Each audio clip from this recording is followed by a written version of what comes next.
আমরা সুস্থ মস্তিষ্ক তার তদন্ত চাই, তাকে যেভাবে যে বিচার করে তাকে ফাঁসির কাস্টে ঝুলিয়ে নরককে দেখানো হবে। আমার কাছে অনেকগুলো আছে প্রমাণ। আমরা প্রতিরক্ষা বাহিনী মানি, পুলিশ প্রশাসনকে মানি, কিন্তু সেই পুলিশ প্রশাসন নারীরা আজকে তারা নির্যাতনের শিকার, বৈষম্যের মুখী, কি তারা বিচার করবে? তাদের পুরুষের চোখের দিকে তাকালে, পুলিশের চোখের দিকে তাকালে তারা ভয় পেয়ে যায়। আমি থানায় যে দেখেছি ভালো একটা শিক্ষিত পুলিশ, আমি বসে আছি, আমি বাংলাদেশ মহিলা পরিষদ থেকে অভিযোগ করতে আসছি, সেই লোক তাকে ডাকলো, এই তুমি আসো, তুই আয়, তোর আছে না এখানে একজন লোক আসছে তোর সাথে কথা বলার জন্য।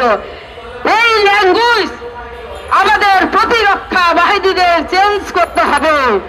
এই ল্যাঙ্গুয়েজ চেঞ্জ করে নারী নির্যাতন বন্ধ করতে হবে। আমরা বাংলাদেশ মহিলা পরিষদ বসে নাই, আমরা বসে থাকবো না। করোনার ভিতরে আমাদের বাংলাদেশ মহিলা পরিষদ বসেছিল না, হরতাল অবরোধে বসেছিল না, এই যে ছাত্র গণ আন্দোলনে বাংলাদেশ মহিলা পরিষদ বসে থাকে নাই। তাই সবাইকে বলবো, সাংবাদিক ভাইদের বলবো, ভাই আপনারা একটু ভালো করে খতিয়ে দেখে রিপোর্ট গুলো চালাবেন। সমাজের মানুষ, আমরা পরিবারের মানুষ, আমরা কেউ কিন্তু এটার বাইরে নয়। আজকে যার সাথে ঘটছে আগামীকাল আমার সাথে ঘটবে না, এই নিশ্চয়তা, এই পরিস্থিতি কিন্তু আমার সরকার, আমার রাষ্ট্র আমার জন্য দিচ্ছে না। শুধুমাত্র ইলেকট্রনিক মিডিয়ায়, ফেসবুকে, সামাজিক যোগাযোগ মাধ্যমে, পত্রপত্রিকায় সংবাদ দিয়েই কিন্তু এই বিষয়টাকে আমরা শেষ করে দিতে পারি না। মহিলা পরিষদ এই সকল ঘটনার নিন্দা জানায়, বাংলাদেশ মহিলা পরিষদ এই সকল ঘটনার প্রতিবাদ জানায়, সকল ঘটনায় ক্ষুব্ধ এবং সকল ঘটনার বিচার আশা করে। আমরা এমন একটা সমাজে বসবাস করছি যে সমাজে এই মুহূর্তে আইন শৃঙ্খলা পরিস্থিতি তুলনামূলকভাবে খারাপ। ঠিক এইরকম একটা সুযোগে নারীর প্রতি নির্যাতন, নারীর প্রতি ধর্ষণ, নারীর প্রতি অনাচার ক্রমাগতভাবে বৃদ্ধি পাচ্ছে। আপনারা জানেন গত ফেব্রুয়ারি মাসে বাংলাদেশে 189টি নারী নির্যাতনের ঘটনা ঘটেছে, যার মধ্যে 48টি ছিল ধর্ষণ।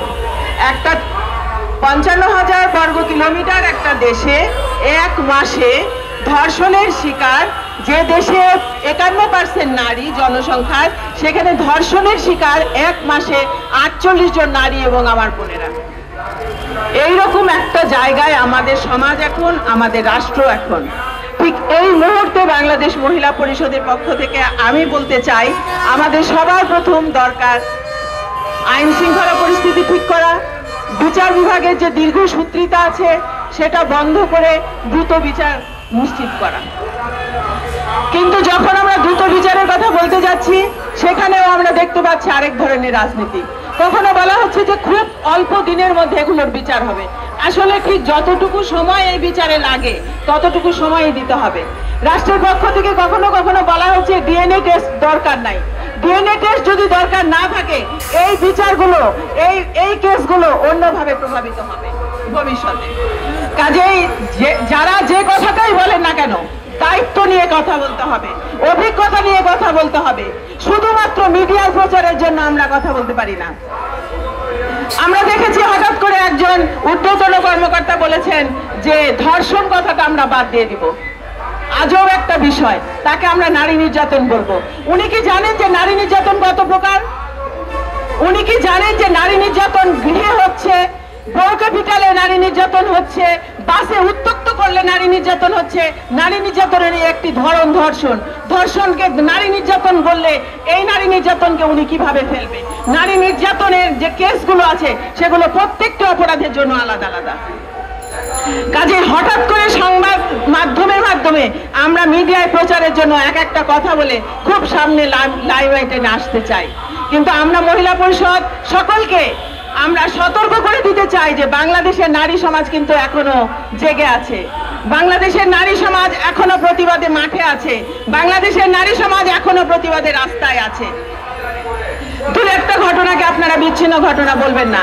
আমি আসিয়া বোনের প্রতি সকল প্রকার ভালোবাসা এবং শ্রদ্ধা জানিয়ে আমি বলতে চাই, আসিয়ার ঘটনা আমাদের কাছে যেভাবে আলোড়িত করেছে আমাদেরকে, সেটা হয়তো মিডিয়া এবং সোশ্যাল মিডিয়ার কারণে, কিন্তু আসিয়ার মতো আরো অনেক বোন, অনেক নারী প্রতিদিন নির্যাতনের শিকার হচ্ছে।